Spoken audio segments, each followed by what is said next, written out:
Le pouvoir réel ne crie pas. Il te regarde, il t'évalue, puis il te contrôle. Si tu penses encore que la domination passe par la force, la colère ou le bruit, tu es déjà en train de perdre. Et aujourd'hui, tu vas comprendre pourquoi les esprits les plus dangereux sont toujours les plus calmes. Ici, on ne parle pas de motivation vide. On parle de psychologie, de stratégie et de cette puissance invisible qui fait que certains dirigent pendant que les autres obéissent sans même s'en rendre compte. Avant d'aller plus loin, prends une seconde pour liker cette vidéo et t'abonner à la chaîne. Ce simple geste permet à l'algorithme de pousser ce message vers ceux qui en ont besoin. Et je t'en remercie sincèrement. Ta présence ici, c'est ce qui fait notre force. Reste bien avec moi jusqu'à la fin, parce que le dernier point va bouleverser ta façon de voir le pouvoir. C'est le plus puissant, le plus méconnu, et celui que personne n'ose t'expliquer. Mais une fois que tu l'auras compris, plus jamais tu ne regarderas les gens de la même manière. La première leçon, pourquoi les plus calmes contrôlent le monde? Si tu observes attentivement les personnes qui dominent vraiment une pièce, tu remarqueras une chose troublante. Ce ne sont jamais celles qui parlent le plus. Ce ne sont pas celles qui gesticulent, ni celles qui cherchent l'attention. Les véritables détenteurs du pouvoir sont souvent ceux que tu remarques à peine au début. Ils sont assis, calmes, silencieux, mais tout dans leur posture dit « je suis en contrôle ». Le silence crée un vide, et le cerveau humain déteste le vide. Quand quelqu'un se tait, ton esprit commence à remplir les espaces. Tu t'imagines ce qu'il pense, tu te demandes ce qu'il prépare, tu interprètes chaque regard, chaque mouvement. Et sans t'en rendre compte, tu commences à lui donner du pouvoir, simplement parce que tu ne sais pas ce qui se passe dans sa tête. C'est pour cette raison que le silence est l'arme préférée des stratèges. Il ne révèle rien, mais il force les autres à se révéler. Regarde ce qui se passe dans une discussion. Celui qui parle trop explique, se justifie, se trahit. Il montre ses peurs, ses intentions, ses faiblesses. Pendant ce temps, celui qui écoute recueille des informations précieuses. Il voit où l'autre hésite, où il ment, où il cherche l'approbation. Chaque mot que l'autre prononce est une pièce de son puzzle intérieur. Le pouvoir commence ici, dans l'asymétrie de l'information. Celui qui sait plus que l'autre a toujours l'avantage. Mais le silence ne sert pas seulement à observer. Il sert aussi à déstabiliser. Quand tu ne réponds pas immédiatement, tu forces l'autre à attendre. Et dans cette attente, l'esprit humain panique. Il commence à douter. Ai-je dit quelque chose de mal? Est-ce qu'il me juge? Est-ce que j'ai perdu le contrôle? Cette micro-angoisse est une forme de domination. Tu n'as rien fait. Tu n'as rien dit. Mais tu as pris le dessus. Les leaders naturels, les négociateurs redoutables, les manipulateurs habiles utilisent tout ce principe. Ils laissent les silences s'installer. Ils ne remplissent pas le vide. Ils laissent l'autre se dévoiler. Et pendant que l'autre cherche à combler le malaise, eux gagnent du terrain. Le calme est perçu comme de la confiance. Et la confiance attire le respect. Quelqu'un qui reste posé dans le chaos semble fort. Quelqu'un qui ne se précipite pas semble supérieur. Même si, intérieurement, il ressent la même peur que tout le monde, son contrôle extérieur change la façon dont les autres le perçoivent. Et la perception, c'est la vraie monnaie du pouvoir. Tu n'as pas besoin d'être le plus intelligent. Tu n'as pas besoin d'être le plus fort. Tu as besoin d'être celui que les autres n'arrivent pas à lire. Parce que ce que les gens ne comprennent pas, ils le craignent. Et ce qu'ils craignent, ils le respectent. C'est ici que commence ton ascension. Dans le silence, dans le calme, dans le contrôle. Deuxième leçon, la peur. La véritable monnaie de la domination. Les gens croient que le pouvoir vient de la force. En réalité, il vient de la peur. Pas la peur de recevoir un coup, mais la peur de perdre quelque chose.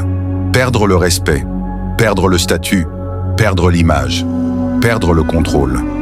C'est cette peur invisible qui gouverne la majorité des comportements humains. Quand quelqu'un entre dans une pièce, ton cerveau l'évalue en une fraction de seconde.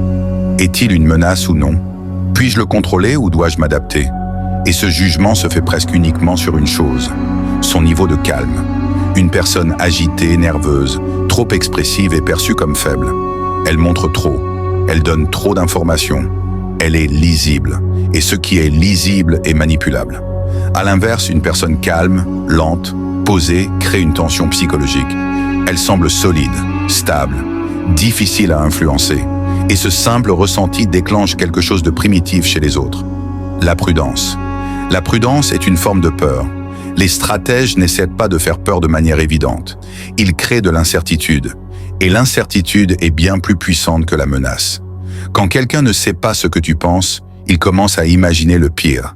Il projette ses propres peurs sur toi. Il devient plus docile, plus hésitant, plus attentif à tes réactions. C'est pour cela que les vrais dominants parlent peu. Chaque mot est une carte. Chaque silence est une arme. Regarde un interrogatoire, une négociation ou même une discussion tendue entre deux personnes. Celui qui parle le plus finit toujours par perdre du terrain. Il se justifie, il s'explique, il cherche à être compris. Et en cherchant à être compris, il cède du pouvoir. Le stratège, lui, laisse l'autre s'exposer. Et pendant que l'autre se dévoile, le stratège construit son avantage. Mais la peur ne sert pas seulement à contrôler les autres. Elle sert aussi à te tester, toi. Chaque fois que tu ressens la peur, peur du rejet, peur du conflit, peur d'être jugé, tu es face à un choix. Soit tu recules et tu confirmes à ton cerveau que tu es faible, soit tu restes calme et tu lui montres que tu es plus fort que tes émotions. C'est ainsi que naît l'autorité intérieure. Les personnes dominantes ne sont pas celles qui n'ont jamais peur. Ce sont celles qui n'obéissent pas à leur peur. Elles ressentent la même tension que toi. Mais elles ne la laissent pas décider. Et ce contrôle émotionnel change tout. Quand tu ne réagis pas aux provocations, les autres se fatiguent. Quand tu ne te justifies pas, ils doutent. Quand tu ne paniques pas, ils perdent leurs repères. Et quand les autres perdent leurs repères, tu prends le contrôle. La peur maîtrisée devient une force. La peur visible devient une faiblesse. La question est simple. Est-ce que tu l'as subie ou est-ce que tu l'utilises? Le pouvoir de la perception. La plupart des gens pensent que le pouvoir vient de ce que tu fais. En réalité, il vient de ce que les autres croient que tu fais. Les humains ne vivent pas dans la réalité. Ils vivent dans leur interprétation de la réalité. Et celui qui contrôle cette interprétation contrôle tout. Tu peux être faible et paraître fort. Tu peux être perdu et paraître sûr. Tu peux être ordinaire et paraître supérieur. Pourquoi? Parce que la perception est plus importante que la vérité. Quand tu entres dans une pièce avec calme, posture droite, regard stable, tu envoies un message silencieux. Je suis à ma place ici. Et les autres, sans même le savoir, s'adaptent à ce message. Ils parlent différemment. Ils te regardent autrement. Ils hésitent à te défier. Le pouvoir n'est pas quelque chose que tu réclames. C'est quelque chose que les autres t'accordent. Et ils l'accordent à ceux qui semblent ne pas en avoir besoin. Les gens qui cherchent à impressionner donnent l'impression qu'ils doutent. Les gens qui restent simples, calmes, détachés, donnent l'impression qu'ils sont déjà au-dessus. C'est pour cela que les vrais leaders n'expliquent pas. Ils énoncent. Ils ne demandent pas. Ils posent le cadre. Si tu expliques trop, tu négocies ta valeur. Si tu te justifies, tu invites à la contestation. Mais si tu parles peu, avec certitude, les autres s'ajustent. La domination sociale est une danse invisible. Et celui qui mène est celui qui bouge le moins. Regarde deux personnes qui se font face. Celle qui cligne des yeux, celle qui détourne le regard, celle qui bouge nerveusement. Elles cèdent du terrain. Même sans mots, les corps communiquent dans le pouvoir. Les gens croient décidés par la logique, mais ils obéissent à l'émotion. Et l'émotion la plus puissante est le respect mêlé à l'incertitude. Quand quelqu'un ne sait pas comment te lire, il devient prudent. Quand il devient prudent, tu prends l'ascendant. C'est pour cela que le mystère est une arme. Plus tu révèles, plus tu perds de la valeur. Les personnes totalement lisibles deviennent prévisibles. Et ce qui est prévisible est contrôlable. Les stratèges, eux, laissent toujours une zone floue, un doute, une profondeur invisible. Et les autres projettent sur eux leurs propres fantasmes de puissance. C'est ainsi que tu construis une aura. Pas en parlant plus fort, mais en laissant les autres imaginer. Le pouvoir dans sa forme la plus pure est silencieux. Il n'a pas besoin de se prouver. Il se ressent. Et quand on le ressent, on s'y soumet. Quatrième leçon, la patience. L'arme des stratèges invisibles. La précipitation est l'ennemi du pouvoir. Les impulsifs prennent des risques inutiles. Ils révèlent leurs intentions. Ils épuisent leurs forces. Les stratèges, eux, savent attendre. Ils laissent le chaos autour d'eux. Ils observent. Ils analysent. Et quand le moment est venu, ils frappent avec précision. La patience n'est pas une faiblesse, c'est une démonstration de force. Celui qui peut attendre, celui qui peut rester immobile pendant que tout le monde s'agite, devient presque inarrêtable. Regarde ceux qui réussissent réellement. Ils ne courent pas après chaque opportunité. Ils laissent les autres se révéler. Ils attendent que les erreurs apparaissent, que les faiblesses se dévoilent. Puis ils agissent. Et quand ils le font, tout est déjà sous contrôle. La patience transforme les réactions des autres en armes. Chaque mot précipité, chaque mouvement désordonné de ton adversaire devient un outil pour toi. Chaque agitation de leur part te permet de mesurer, de calculer, de préparer. Mais la patience ne s'apprend pas en quelques jours. Elle s'exerce à chaque instant, dans tes interactions, tes décisions, tes choix. Chaque fois que tu ne réagis pas immédiatement, tu gagnes un peu plus de contrôle. Chaque fois que tu observes, plutôt que de répondre, tu renforces ton autorité. Et ce qui est invisible est toujours plus puissant que ce qui est visible. Quand les autres voient tes actions limitées mais ciblées, ils ne comprennent jamais pleinement la stratégie derrière. Ils se sentent dépassés, même si tu n'as fait qu'attendre. C'est cette maîtrise du temps et de l'action qui distingue un vrai leader d'un simple participant. Le stratège sait que la victoire n'est pas une question de vitesse, mais de maîtrise. Le pouvoir se mesure par ceux qui se tiennent immobiles au milieu de la tempête, pendant que tous les autres s'agitent et s'épuisent. Et rappelle-toi ceci, la patience, combinée au silence et à l'observation, crée un terrain où la peur et le respect se mélangent. Et ce mélange est la base de toute domination durable. Dans la prochaine partie, nous verrons comment transformer cette domination invisible en influence concrète, celle qui amène les gens à obéir sans qu'on ait à lever la voix. 5e leçon, l'art méconnu de la domination invisible. Jusqu'ici, nous avons parlé du silence, du calme, de la patience, de l'observation et de la maîtrise de la peur.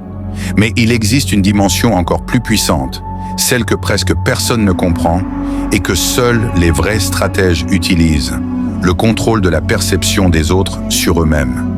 C'est ce qu'on appelle le pouvoir invisible. Il ne se montre pas, il ne se force pas. Il ne crie pas « je suis fort » et ne cherche pas l'approbation. Il agit dans l'esprit des autres sans qu'ils s'en rendent compte. Voici comment cela fonctionne. Les gens croient qu'ils prennent leurs décisions de manière indépendante. Mais en réalité, les choix qu'ils font sont souvent guidés par les indices subtils que tu leur envoies. Ton regard, ton silence, ton rythme, ta posture, même la façon dont tu évalues leurs mots. Le vrai stratège ne manipule pas directement les actions. Il manipule la confiance en soi des autres. Il crée un doute dans leur esprit. Suis-je sûr de ce que je fais? Ai-je pris la bonne décision? Est-ce que je contrôle la situation? Et quand ce doute s'installe, la personne commence à ajuster ses comportements. Exactement comme tu le souhaites. Elle obéit, se retient, hésite, sans que tu aies jamais levé la voix, sans que tu aies jamais menacé, sans que tu aies jamais été visible. C'est ici que le silence, la patience et l'observation convergent pour créer une forme de domination que personne ne peut mesurer. Le vrai pouvoir n'a pas besoin de s'exposer. Il ne laisse que des traces invisibles mais irrésistibles. Regarde autour de toi. Les gens puissants ne se font jamais remarquer inutilement. Ils ne hurlent pas, ne se précipitent pas, ne se défendent pas. Ils attendent, ils analysent, ils influencent subtilement. Et quand ils agissent enfin, tout est déjà gagné. Et maintenant, imagine-toi capable de faire la même chose. De rester calme quand tout s'agite autour de toi. De transformer la peur, le doute et l'incertitude des autres en ton avantage. De dominer non pas par la force, mais par la perception. C'est la stratégie ultime. Le dernier point que je voulais te révéler depuis le début. Celui qui change tout. Celui qui distingue les leaders silencieux des simples spectateurs de la vie. Si tu mets en pratique ce principe, tu ne verras plus jamais le pouvoir de la même manière. Tu comprendras que le vrai contrôle ne se prend jamais à la force. Il se construit lentement dans le silence, dans l'observation et dans la maîtrise invisible des esprits qui t'entourent. Et c'est exactement ce que fait l'architecte du pouvoir. Reste avec nous, apprends, maîtrise et deviens invisible, mais irrésistiblement influent. À la fin, ce que nous concluons, c'est « Deviens l'architecte de ton propre pouvoir ». Le pouvoir ne se mesure pas à ce que tu possèdes, à ce que tu dis ou à ce que les autres voient. Le véritable pouvoir se mesure à ton calme, à ta patience, à ta capacité à influencer les autres sans qu'ils s'en rendent compte. Chaque silence, chaque regard, chaque geste que tu contrôles te rapproche de cette maîtrise que seuls les rares stratèges possèdent. Ce que tu as appris aujourd'hui n'est pas une simple théorie. C'est un outil, un plan pour dominer dans les relations, dans les négociations, dans la vie quotidienne. Mais comme tout pouvoir, il n'a de valeur que si tu l'utilises intelligemment. Sur l'Architecte du pouvoir, notre mission est simple. Te révéler ces secrets invisibles, ces stratégies méconnues qui font la différence entre ceux qui observent la vie et ceux qui la dirigent. Ici, tu ne trouveras pas de conseils superficiels. Tu trouveras des clés pour comprendre, analyser et transformer chaque interaction à ton avantage. Alors reste connecté, apprends, applique, deviens plus fort chaque jour. Abonne-toi, like la vidéo et partage ce savoir avec ceux qui en ont besoin. Parce qu'ensemble, nous construisons une armée silencieuse de maîtres du pouvoir. Et souviens-toi, le dernier secret que tu appliques sera celui qui change tout.